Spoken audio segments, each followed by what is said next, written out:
me real quick. We're with Tim and Marissa over at Chris Reeve Knives. Congratulations, by the way. So Tim has got a couple of really interesting Sabenzas on the table. Well, a handful of them. Well, there's a Sabenza, Umnumzan, large and cozy, kind of doing the big three. Yeah. But the one that got me was, these are not titanium. I thought that was just bronze anode titanium, but they are actually brass. They're made out of 360 brass. So they're sustainable brass, and we glass blast the outside finish so it matches the back handle and everything. But if you sandblast things or glass blast whatever, it makes it porous, and so it'll make it patina kind of even faster, as opposed to say like a polished. So what we did was it's a full solid front. Here, let me put a glove on, and I put these together with gloves and put them in like a plastic bag and to bring them down here, and put a little oil, like a little WD-40 on them. It was the first time I put them together. They like patinaed overnight. But I love anything that is like champagne gold colored, and so this is a lot of fun to work on. It's all up my alley. But the cool part of this is whoever buys them will put their patina on them and see what happens. That is actually beautiful. I like how you actually went above and kind of polished the hardware as well. Yeah, thought we'd throw a little bit in there. I polished the pivots, the various hardware bits. So yeah, man, they're kind of cool.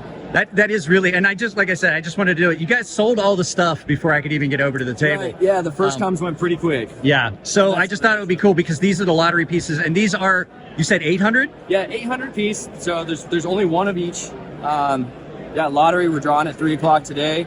So lottery for a chance to win. And they turned out pretty cool. Everybody's been pretty excited about them so far. So yeah, they are. That's the uniqueness of it. It's kind of, not only is it kind of a one-of-a-kind thing because is this the first time you've ever done it? Yeah, well, so we did for Monkey Edge last year, they're known as the brass monkeys. So it's the Monkey Edge frag pattern of Numzans, and then we did a bunch of other brass hardware on them as well.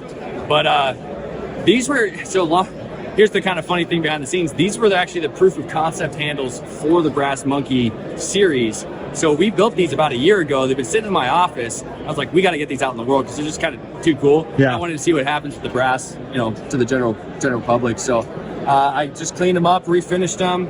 Like I said, they sat around for a year. I had a couple little fingerprints from when I originally boxed them a year ago. So we had to clean them up, and they got my wheels going. I thought, hey, this would be kind of a fun. So not only is it a unique piece because they're kind of a one-of-a-kind thing because they're in brass, but then it's going to patina, and there will never be another one that would ever patina the same. Depends on how they carry it. Right? Yeah, it'll do its own thing. I guess, if you, we'll still spa service it. We can always just blast it off and then start fresh. If somebody bought one from somebody else or something, I don't see why we wouldn't do that. Or you could go the route and mask everything on the back off, force patina it with a little bit of rock salt and ammonia, and have a pirate patinaed one. That would be actually would look cool. If you're gonna go start playing with it, it's just make sure you don't blow the holes out.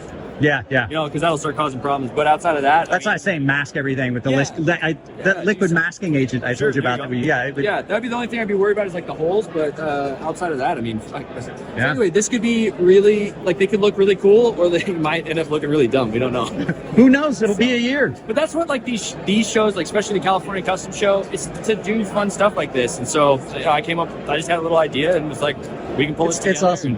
Well, it was good to see you, Tim. It's always fun to get to see you. Yeah, it's a pleasure.